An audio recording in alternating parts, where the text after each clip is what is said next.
Dearly beloved, we are gathered here today in the woke cemetery to bury the career of America's favorite prepubescent boy. I know this is a very, very painful moment for birthing persons who aspire to change genders. Our beloved Mark Rapinoe changed the game of soccer. She was able to transform a game that most Americans could not care less about into a platform of political activism. We honor her today for using that platform to denigrate the country that turned her into a millionaire. We honor her today for fighting the good fight, giving entitled women access to money they have not earned. Please, please, bow your heads with me as we honor the career of Meg Rapinoe. Oh, the tears are going to be flowing this afternoon at Soldier Field in Chicago. Now, for us normal people, these will be tears of joy. Matter of fact, we already shared these tears of joy. What was that, last month? When we thought Megan Rapinoe had officially retired? Apparently, her final game in the World Cup, where she completely humiliated herself on the global stage, apparently that was not enough embarrassing failure for Meg Rapinoe. She wants to come back one more time, or as Little Red Riding Hood Jen Psaki would say, she wants to circle back. The prepubescent boy wants one more moment in the spotlight, one final game to say goodbye to the dozens of people who care about her. Later this afternoon, parishioners of Woke United Methodist, they are going to be sharing tears of pain and agony. Their deity, their object of worship, will no longer be disrespecting America on the soccer field. Now, just to be clear, this does not mean the disrespect of America is ending. It just means the next time Megan Rapinoe kneels for the national anthem, she will be kneeling in the nest that she shares with the Sioux bird instead of kneeling on the field. Later this afternoon, Megan Rapinoe will participate in her final game for the U.S. women's soccer team, her final time representing America. The game is going to take place at Soldier Field in Chicago, a stadium known for classic moments in the NFL. It is now going to be the place where the soccer career of Meg Rapinoe is finally laid to rest. I've said it before, I'm going to say it again. Megan Rapinoe is the most dangerous athlete, perhaps in the history of sports, but at least in the modern era. Back around 2015, maybe 2016, Megan Rapinoe was a struggling athlete. She was less relevant than dump divers in the WNBA. She was collecting minimum wage, playing pretend soccer in the NWSL in front of handfuls of cardboard cutouts. Every so often, someone would actually show up to one of these games who had the ability to breathe without the services of an air compressor. But when she wasn't playing pretend soccer in the NWSL, Meg Rapinoe was representing America on the global stage for the U.S. women's soccer team. She thought she was a superstar on the field, where she competed against countries who barely sanctioned women's sports. I'm not going to lie to you, Megan Rapinoe is a very accomplished soccer player. She was winning World Cups, no one cared. She was dominating her competition, no one cared. She was mesmerizing the mannequins in attendance in the NWSL with free kicks that flew over the net 30 rows deep into the empty seats, no one cared. One day, Meg was in her rent-by-the-hour apartment. Now, this was her pre-nest days before she was in a committed relationship with the bird, who eventually became famous for her droppings on the windshield of your car. Meg was sitting in her apartment watching the NFL. She noticed this one player who was wearing a shirt that featured the face of Che Guevara, the socialist dictator in Cuba. Now, Meg, she is very, very fond of Chi. She supports any government system that steals from people who actually work for a living, gives a small portion of their money to the bums, and keeps the rest for themselves. As the national anthem played in the stadium, Meg, she noticed Colin Kaepernick assuming the position of fellatio. Over the next few weeks, Meg noticed the adulation that Colin Kaepernick was receiving from the shitfucks in the mainstream media. At that point, an idea entered the mind of Megan Rapinoe. He's just like me. On the field, Colin Kaepernick is a huge embarrassing failure, but he's making millions by pushing lies and propaganda. I'm going to be the female Colin Kaepernick. I've already achieved the optics since I had the hairstyle of a prepubescent boy. Seemingly overnight, Megan Rapinoe becomes a woke superstar. She began kneeling for the national anthem and bullying her teammates who refused to comply. She began pushing these fantastical stories of mythical racism and mythical misogyny. Once the Megster became baptized and born again, she started receiving praise from the mainstream media. She was invited to all the A-list events. Meg, she was a cheap invite since flight accommodations weren't required. Once she wooed the Sue Bird, she was able to utilize her wings to fly to events across the country. ESPN began rewarding her efforts by claiming she was the athlete of the year. Earlier this year, ESPN honored the Megster with the Courage Award. It took courage to follow the orders of deacons at Woke United Methodist and kneel for the national anthem. Yeah, because it always takes courage to follow the crowd.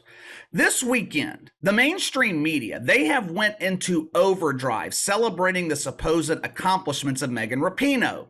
I'm reading through all these articles this weekend trying to find one worthy accomplishment, one thing Megan Rapinoe has done that's benefited others instead of herself.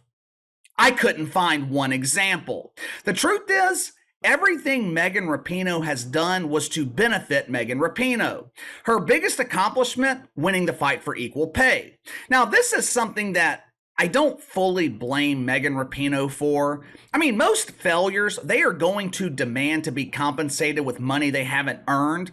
That is a common trait amongst parishioners at Woke United Methodist. So I can't fully blame a parishioner for behaving like a parishioner. That's just what they do. Most of the blame in this fight for equal pay belongs to the men who allowed this to happen. Megan Rapinoe does not win that battle without the compliance of the men. If they didn't agree to the deal, the vast majority of courts in America, they were not going to give them access to money they hadn't earned. Throughout that court battle, Megan Rapinoe claimed to be fighting for the women of the future. But the truth is, she didn't do them any favors. You see, 100% of the time, when you give people money they haven't earned, you completely deprive them of their motivation.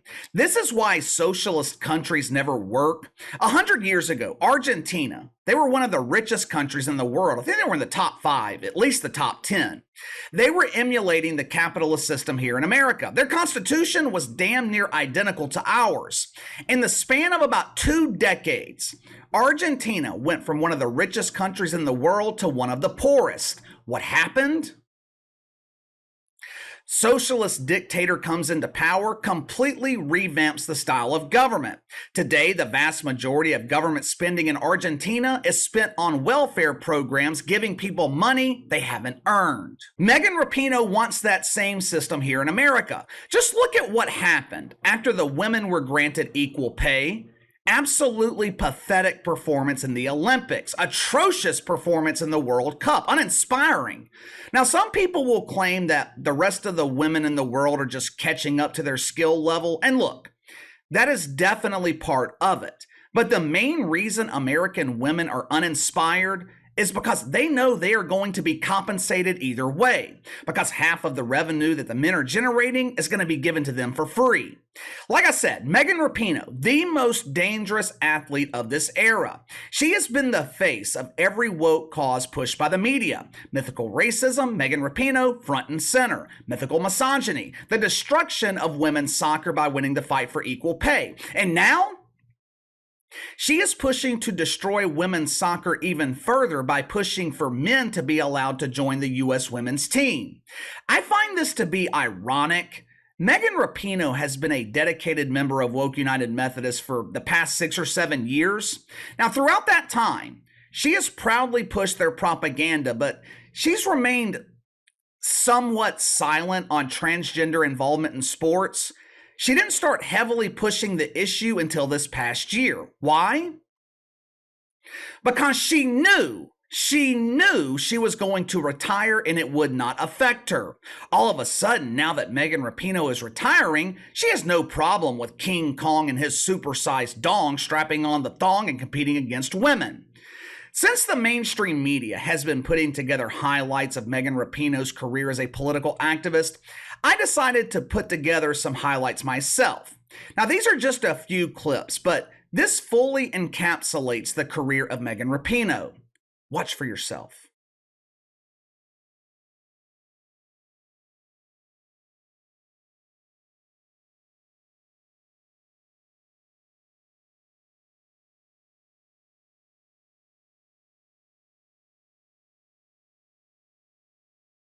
It's just unacceptable that we're still fighting for equal pay. And I feel like, honestly, we've done everything. You want stadiums filled, we filled them. You want role models for your kids, for your boys and your girls, and your little trans kids, we have that. You want us to be respectful. You want us to perform on the world stage. You want us to take the stars and stripes and the red, white, and blue across the entire globe and represent America in the best way possible. We've done all of that. And I couldn't help myself. I had to include her final kick in the World Cup, where her career on the global stage ended in huge, embarrassing failure. But those first two clips, that is the legacy of Megan Rapinoe. She is not going to be remembered for anything that she accomplished on the field. The Mexter was playing soccer professionally for a decade. She was completely unknown. Before she was kneeling for the national anthem, before she was proudly wearing shirts supporting the organization of Black Lives Matter, the same organization that supports the destruction of the traditional family, before the Mexter was doing all that bullshit, no one knew who she was. She was a soccer player who, in most years, she was barely getting by financially. Average salary today in the NWSL is about 50 grand a year. 10 years ago, it was much, much less. Megan Rapinoe did not become rich and famous until she tarnished America for her own personal gain. She did not become wealthy until she sold out her own country. Legacies are subjective, but in most cases, most people can agree on the legacy of someone. No one is disputing the legacy of someone like Michael Jordan. People look back on the career of Michael Jordan and remember the good memories that he gave us. No one is disputing the legacy of Tom Brady, Drew Brees, Peyton Manning, Kobe Bryant. The legacy of Megan Rapinoe, her legacy is split. The small portion of the population who prefers shit-fuck pronouns, they will celebrate the legacy of the Megster. The rest of us will try to forget about her. But you give me your thoughts. Megan Rapinoe plays her final game this afternoon for the U.S. women's team. The last time Megan Rapinoe will ever represent America. What is her legacy? How is she going to be remembered? Or do you think Megan Rapinoe will be forgotten? You let me know. Sound off in the comments below. Like, subscribe. I'm going to go ahead and get out of here. My Saints are coming on this afternoon. I'm going to be watching Red Zone this afternoon. I will see you guys tomorrow.